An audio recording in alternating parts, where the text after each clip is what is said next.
Homeowners impacted by the heavy rainfall can now get up to 50 grand for repairs. You're watching Newsday TV. Thanks for joining us. I'm Ken Booth. We'll have more on that story in a moment. But first, the mother charged in a crash that killed her 9-year-old son had her license suspended nearly 60 times. Drew Scott was in court for her arraignment. Prosecutors say 32-year-old Carrie Bedrick of Centerport, seen here in a wheelchair, admitted to police that she took prescription pills and methamphetamine before the wrong-way crash Wednesday on the Southern State Parkway. Her 9-year-old son was killed in the wreck. According to the DA's office, Bedrick has had her driver's license suspended 56 times. After the arraignment, her mother was asked if her daughter was sorry. She loves him so much. The DA's office says it's pursuing homicide charges in addition to the aggravated DWI and DUI and other charges she's already facing. In court, Bedrick's attorney entered a not guilty plea. Prosecutors say state troopers discovered pills in the wrecked car, including methamphetamine. The DA also says that she had previous DWI back in 2012. Bedrick's mother was asked if she believes her daughter was a good mother. Was she a good mother? Yes. I know keep moving. Her attorney said she had many medical problems. Did that play a role here? I think so. Bedrick was ordered held on $1 million cash bail or $2 million bond. The judge at the arraignment said that in his 39 years on the bench, this is one of the most tragic cases he has ever seen. The appearance of Bedrick will occur once again next Tuesday, August the 27th. In Central Islip, Drew Scott, Newsday TV. Tragic indeed. Now you can read more about this story on Newsday.com. Click Get More below the Newsday TV video box. And there's new insight into why the accused Gilgo beach killer may have kept his victims captive before killing them. It's a story you'll see only in Newsday. I'm in Massapequa Park, right outside the alleged Gilgo beach killer's home with Newsday special writer Anthony DeStefano. And you spoke with a retired FBI agent who talked about what the prosecutors called Rex Heuermann's manifesto when it came to his alleged killings. What were some things that stood out to that FBI agent in those documents? Well, one of the things that stood out to the retired FBI agent was the fact that there seemed to be some indication that the suspect, Rex Heuermann, wanted to expand the time he had with the victims and sort of keep the process going, where he wanted to have time with them and not necessarily kill them right away after he had satisfied himself. This is the retired FBI agent who shared his insights on the case and the behavior of serial killers. They like to torture these victims over prolonged periods of time. And that's their fantasy, and that's what they, and what they're always trying to do is make the fantasy a reality. Now, it's important to understand that Rex Heuermann has pleaded not guilty to all these charges against him. What kind of mindset does a person, according to this FBI agent, have to carry out these alleged killings and do it multiple times? Well, serial killers, in the experience of the retired FBI agents and other law enforcement people, is that they like the thrill of the experience. They get off on it, to use sort of a street term. And that's the payoff. People get the wrong impression sometimes that sadism is about inflicting pain or suffering. No, it's about the victim's reaction to the infliction of pain and suffering that's the payoff. Now, to read more about the Gilgo beach killings, go to Newsday.com. Click Get More below the Newsday TV video box.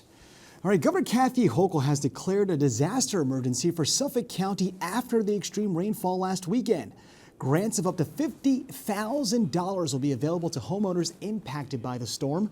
The governor will also submit a request for a federal emergency declaration. Now, roads and dams were destroyed, and hundreds of homes in northern Suffolk County were damaged. And along with homeowners, small businesses are dealing with the aftermath too. Cardboard Memories, what you see right there in Comac, had thousands of pieces of memorabilia destroyed. Now, the owner tells Newsday cards, signed game balls, helmets, and jerseys are among the damaged merchandise. The store has been in business for 30 years. And you'll soon be able to get free COVID tests in the mail again. Americans can get free test kits sent to their homes starting in late September. Households can get up to 4 tests. You just need to go to covidtest.gov to order. Newsday Sports is brought to you by King O'Rourke Automotive Group.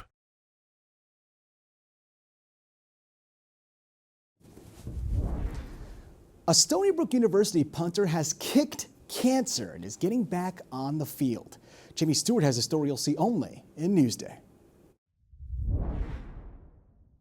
The punter is often an overlooked member of a football team.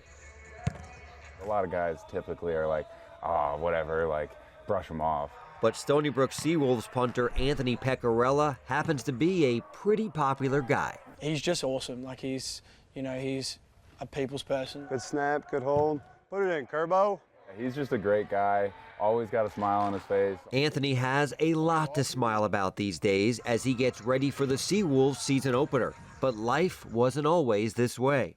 In a story NewsdayTV first brought you last December, Anthony, a former kicker at Chaminade High School and the University of Maryland, discovered he had Burkitt lymphoma, a blood cancer which required intensive chemotherapy and lots of family support. Talk about the future, talk about what we're going to do next when we get through this. Did you talk about one day you're going to be punting again? We always did. We circled that date on the calendar. And that date is almost here. The Seawolves season opener is August 31st, and Anthony will be back in uniform for the first time since 2022. So we're together on punt all day today. Can you taste it now? It's kind of going to be this surreal moment, like out of body experience, because it's one of those things like when I was ringing the bell. There you go. When I first started chemo, it was kind of like, oh, I can't wait, I can't wait, I can't wait, I can't wait. Now it's here, it's like, oh my God. Once a powerful punter for the University of Maryland, Anthony is eager to prove to himself and everyone else that he hasn't lost a step. At Maryland, I was the 4th all-time punting average in school history, and it was like a 42, 43 and change. I don't know the exact numbers. So I'm excited to kind of get back out there and show everyone that I still got it kind of thing. What do you hope people get from your journey and where you are now? Just keep going, take one step at a time, because tomorrow isn't promised, and you shouldn't really worry about yesterday. Just kind of focus on the moment you're in, and the rest will take care of itself. For NewsdayTV, I'm Jamie Stewart. Incredible athlete there. Now, to read more exclusive sports stories just like this one, go to Newsday.com, click Get More, below the NewsdayTV video box.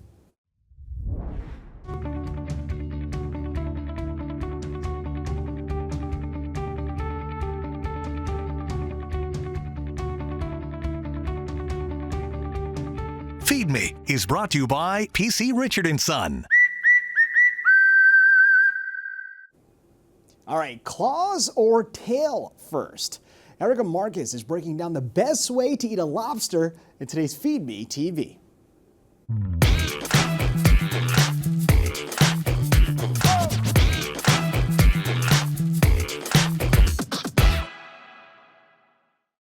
I was a little girl. My dad used to say, Erica, sharks that eat their prey whole don't get as much out of a lobster as you do. Bought this little thing at a dental supply store, and because those little cocktail forks are useless, I bring my own lobster pick.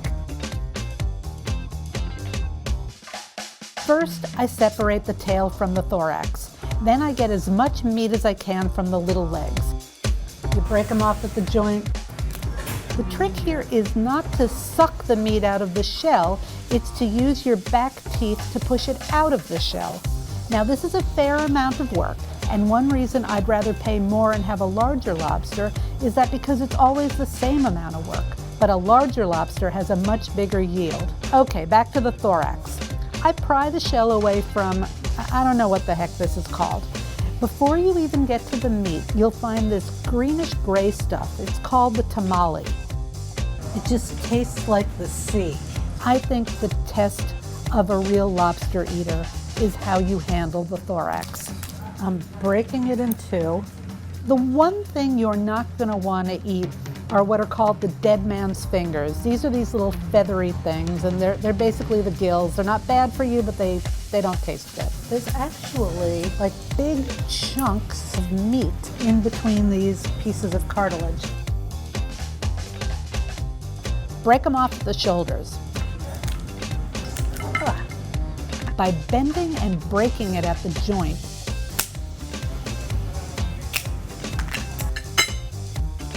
And then using your finger and/or a pick, you can pry or push the meat out. Many people think that this is the best nugget in the whole lobster. Okay, now the claws. I bend back the thumb and see if I can get all the meat out in one go. Huh. That doesn't happen very often. I've asked the kitchen to help me out a little bit. Thank you so much. Now all that's left is the tail. Up until now, I've been eating pretty much entirely with my hands.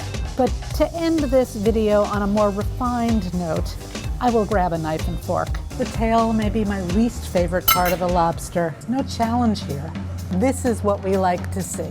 Relatively clean plate, big pile of shells, Erica 1, lobster 0. I am top of the food chain.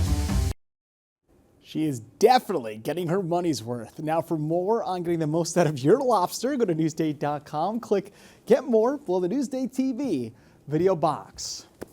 All right, now let's take a look at your Long Island weather. And it's actually perfect to go catch lobsters if you want to get out there and try those techniques for yourself. You can see tonight we're in the 60s and tomorrow, partly cloudy skies with temps in the 80s. It's still feeling like summer out there, folks.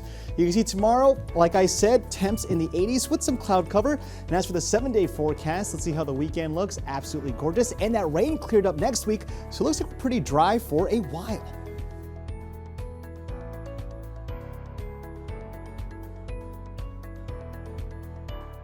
Long Island weather is brought to you by PTRC.